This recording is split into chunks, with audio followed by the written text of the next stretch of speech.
সম্পর্ক পুনর্গঠনে ভারতে কানাডার পররাষ্ট্রমন্ত্রী। ভারতের প্রধানমন্ত্রী নরেন্দ্র মোদী সোমবার নয়াদিল্লিতে কানাডার পররাষ্ট্রমন্ত্রী অনিতা আনন্দের সঙ্গে সাক্ষাৎ করেছেন।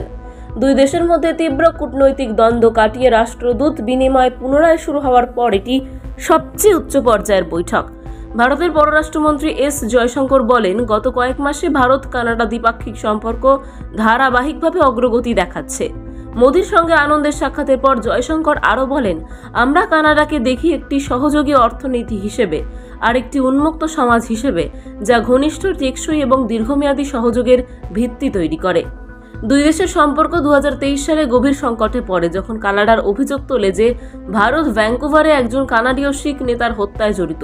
ভারত অভিযোগটি অস্বীকার করে। এই কূটনৈতিক উত্তেজনার ফলে দূতাবাস, কনসুলার এবং বাণিজ্যিক কার্যক্ষেত্রে বড় ধরনের বিঘ্ন ঘটে। 2023 সালে দুই দেশের মধ্যে বাণিজ্যের পরিমাণ ছিল প্রায় $9 বিলিয়ন। 2024 সালের মার্চে কানাডার নতুন প্রধানমন্ত্রী মার্ক কার্নি ক্ষমতা গ্রহণের পর সম্পর্কের উন্নতি আসে। কার্নি এবং মোদি জুন মাসে কানাডায় অনুষ্ঠিত G7 সম্মেলনের ফাঁকে সাক্ষাৎ করেন এবং নতুন রাষ্ট্রদূত নিয়োগে সম্মত হন। উভয় কূটনৈতিক ইতিমধ্যেই দায়িত্ব গ্রহণ করেছেন। আনন্দ বলেন, মোদির সঙ্গে তার বৈঠক ছিল কার্নির সঙ্গে মোদির আলোচনার গতি ধরে রাখার প্রচেষ্টা।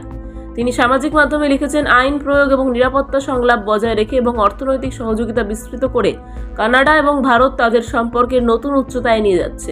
মার্কিন প্রেসিডেন্ট ডোনাল্ড ট্রাম্প বৈশ্বিক বাণিজ্য ব্যবস্থায় পরিবর্তন আনায় ভারত এবং কানাডা উভয়ই এখন একে অপরের সঙ্গে কাজ করতে আরও আগ্রহী হয়েছে।